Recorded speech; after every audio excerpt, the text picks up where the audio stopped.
It has been an inordinately long time since the last podcast, and in an explanation to this, about 3 weeks ago, we started work on rewiring our house. Now, going into this, we really didn't have much indication of what this thing actually meant, and now we've experienced 3 weeks of it. We know it's probably going to go on for another 4 weeks, at least, if not more. So we're in this situation currently where we're living in a small part of the house, surrounded by a lot of dust. It's like my lungs are full of lead. And we are living in a fashion where eventually we're just going to have to leave for a period of time as well. In parallel to this, a lot of other additional bizarre stuff has gone on. And I'm going to try and address some of this through this podcast recording. The situation with my friend staying here deteriorated very rapidly. Well, after about 2 weeks, he left. And then we tried to, I don't know how one would describe it, we tried to work out what was going on because he still had stuff here. And he was in New York State. Well, I probably need to take a step back. When he was here initially, it was initially very good. Very good for maybe the first day. And then a series of things started going wrong. He moved out to the guest house. He did a variety of things, including breaking the neighbor's fence and doing a variety of other things. And the whole thing just wasn't working out. And he left. He decided to leave. But leading up to his departure, we tried to record a podcast together. I wanted to talk to him about failed collaborations, which is a thing that I'm going through currently associated with assessing my prior collaborations and why they have failed and what I can learn from this and whether I should collaborate with people in the future or whether I should just do my own stuff and be happy with that. And through this process, I've come to the conclusion that I should just do my own stuff and be happy with that. But I wanted to have an opportunity to chat with him because he was someone who I had collaborated with quite extensively, but who had really distanced himself from his prior collaboration to the point where he was almost actively hostile about it. And I was just like, what gives about this behavior? Because, we worked together quite closely for a few years. He disappeared for a period of time. He was very heavily involved through Field of Chaos. He's referenced in Field of Chaos. I didn't really understand his emotions associated with these things. It made no sense to me, and it was something that hadn't made sense to me for years. So the opportunity to have a chance to chat with him through this period in a recorded fashion, I thought would be really good. Now, thankfully, the mic failed. There was a whole lot of static. We couldn't put the recording out. But from that experience, things degraded very rapidly. And for a variety of other factors, mainly his drinking and just generally erratic behavior, he left. And after that, when we tried to reconcile, one of the things that I wanted to resolve with him was just where this anger came from associated with his prior collaborative work with me. Like, it just seemed really strange that we were, friends that used to record music together and do a bunch of other things, and he was just really aggressively hostile. And through this, it came about that he felt that I'd stolen things from him, like intellectual property, and that he just, I guess didn't want to be a part of anything that I'd worked on, which is fine. But you're not going to come and stay in my house, right? There's friendship, and then there's, whatever's going on inside his head. And they're two separate things. So I sent this stuff back to his parents in Australia. I haven't heard any more from him. I've actually, actively extracted him from all my social media. So I don't really have any interest in communicating with him because I'm currently going back through really eclectic stuff that I want to use in the future and removing everything that has to do with him from that stuff. Also, I told him that I was no longer going to actively promote anything that he'd featured in prior where it's impossible to extract him from the work. So Field of Chaos, that stuff's kaput. But there were already problems with that, right? There were already problems associated with how the stories linked together and there were additional characters and things that just didn't work. So actually simplifying Field of Chaos into something which is quite different than the original writing but still has a lot of the same elements seems to be a really productive thing. So if I haven't been recording podcasts, it's because I've literally been writing. I've written, 5,500 words in the past 2 weeks leading towards something more. Not a huge amount, but leading towards something more. So I've been spending a lot of time writing and a lot of time just organizing my thoughts and putting stuff together. And also going back and actually working out of the creative work that I put out historically, what do I expunge? What do I expunge him from if he's there? What do I continue with? All these kind of things. Because certainly a lot of my early musical stuff, while he wasn't actively there for a lot of it, I sample him occasionally.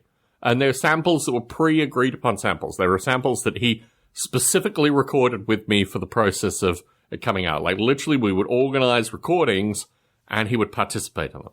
So after the fact, in his, what have you, like later, when he didn't want to have anything more to do with this stuff, that's a different thing. So now I'm in this position where I'm investing some time and actually some money in creating new stuff, but also working out what of the old stuff that I've created can continue on. Thankfully, everything Noble Ape related, aside from a few select pieces, which I'm currently extracting any reference to him from, that can go forward. Field of Chaos, that can't go forward. The stuff that I want to do around Field of Chaos was already in a state where he had no contribution to that, so it was kind of easy to move that forward in some regard. But it's taken a lot of time. It's taken a lot of energy. It's something that I'm going to continue to do. Parallel to all of this, and in fact referenced by this fellow, is this nonsense with this comedian, which hopefully will end. He's got a new movie coming out, so he's doing promos for that. Hopefully it will end on July 13th, and then Noble Ape stuff will be my Noble Ape stuff going forward. There won't be any nonsense. He won't come out and do all this other additional stuff which has got nothing to do with anything that I want to be affiliated with, but uses the name of my project. So my hope is July 13th on, that'll be that. And I can just continue to do what I want. I've got a bunch of music which I didn't release as part of the June 13th This Is Noble Ape single, which is all post that. It's all like I was working on music prior to that, but I've actually recorded new music since that came out because I really like the electronic music release format. And I've got a lot of eclectic music that I just want to get out. I just want to put it out in a form where people can access it if they want to access it. And that's actually quite interesting, quite fun. I'm doing that with a lot of the new writing as well. So a lot of the new writing has music behind it, and I'll put the music out first because that's easier to do. And then when the writing comes out, the music is part of that. And it's more classical jazz. It's more keyboard-related stuff that I enjoy doing now anyway. June 13th, This Is Noble Ape. That was a single that I released on, lo and behold, just before June 13th, but it was out in time for June 13th. And that was interesting. I've gone back and actually put subtitles to the lyrics and went back and realized that what I performed was not exactly the lyrics that I wrote, but I spent so much time writing lyrics, I guess I'd memorized some of it, and it was an interesting process. I mean, I think certainly for someone who normally doesn't do anything like that, it was well outside my comfort zone, and I put in a good few hours getting the vocals out. Maybe if I put in 6 hours instead of 3 hours, the vocals would have been a bit better, but it was what it was. I mean, I can't really complain about it because it was a direct response to all this additional nonsense that's coming out. It was kind of tongue-in-cheek, and honestly, it was fun. I mean, creating music and putting music out is fun, first and foremost. It takes a lot of effort. There was so much work behind it, and so much work that wasn't actually published through this thing. But that, in and of itself, I can't complain about. And amusingly, the power socket, which is kind of a representation of our prior electrics and our, movement into what came afterwards with the electrics and the rewiring, I don't know. I think it'll serve the test of time, but I'd like to put out more music. And I'm going to have to put out more legacy music in some form because I've got to remove this guy's voice from it, which in most cases is very, very easy. In some cases, just tracks won't go forward. And I made a perfectly clear commitment to this guy that I'm not going to promote any stuff that could be attached to him. And where I am going to promote stuff going forward, like anything associated with Noble Ape, I'm going to actively remove him from it. But the prior stuff, things like Field of Chaos, I'm not going to pull Field of Chaos. I'm not going to pull prior musical work that he'd previously agreed to that was coming out. His current thinking is his current thinking. His current behavior is very much his current behavior and certainly not represented by the 2 times, he stayed with us for 3 weeks initially and he stayed with us 2 weeks recently. So he stayed in our house. He clearly didn't have problems with the music sufficient that he didn't want to stay in our house. So, I don't know. The whole thing for me is nuts. It's making me question what friendship actually means, like what it means to have long-term friends.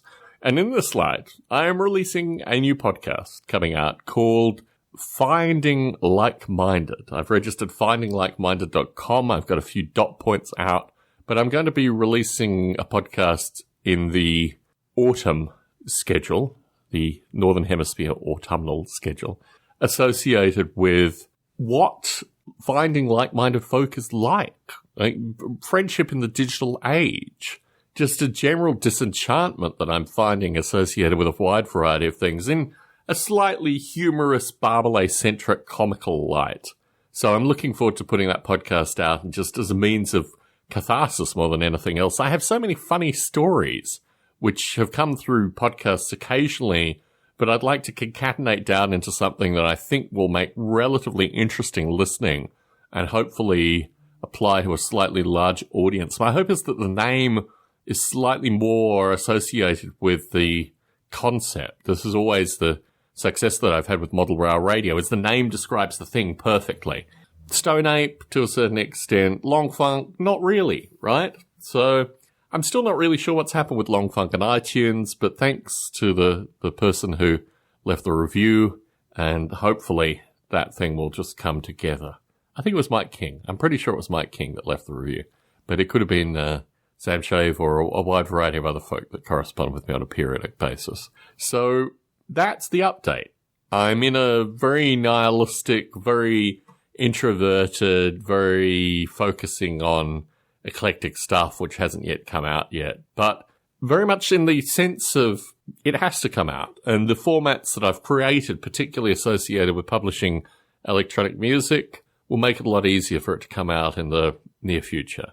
So stay tuned for that. Stay tuned for some writing, which will be, I'm interested actually in writing 20K novellas. I think that's the ideal format. I think people read 20K novellas, or maybe they'll read 20K novellas. But the idea is to divide the story that would typically be about 100,000 words into 3 or 4 20,000 word novellas, with a view that people can consume it in an evening or, a weekend. Not too heavy, but also getting across a number of ideas. And this is something that I've thought about very heavily in the past, probably 5 years, that actually putting out writing in a form which is more accessible. Now, there's plenty of statistics associated with people buying big books. Not really interested in that demographic, but I'm interested in seeing how this thing holds itself together. And of course, the role-playing game at work is actually based on all this stuff. So when I have a bit more time, I'm going to outline this in a longer podcast recording and just give some indication to what this whole thing is. But it's certainly something that I'm working on quite actively, creating music for, and just generally thinking about. And that is what has come out of this experience. I've got to make creative work through this experience. It's the way that I've always resolved deep angst, is producing stuff. And this experience is no different. So I'm taking a series of ideas and putting it in writing and music, seeing how they move forward. Now, the big thing, obviously, through this process, unfortunately, is aside from all the editing and stuff that I'm putting together to extricate Noble Ape, or to, I don't know what we'll call it, create Noble Ape in a form where I feel comfortable with it going forward, I've been writing a lot of software associated with Noble Ape in the past month or so, which feels bad because there's been so much Noble Ape related stuff that I've been wanting to work on, but I've just got to clear my way through this nonsense. And ultimately, the last 2 months of the death throes of this alleged comedian and all that stuff, I'll probably put my time elsewhere and still feel remotely comfortable about the whole thing. So this is my update. This has been an update-centric recording. And hopefully, I've got the mic now out of under plastic sheeting. Still seems to be working okay. And my voice is almost working okay. So between these two things, I should be able to record more podcasts in the foreseeable future. So apologies once again. It was a perfect storm that created this situation.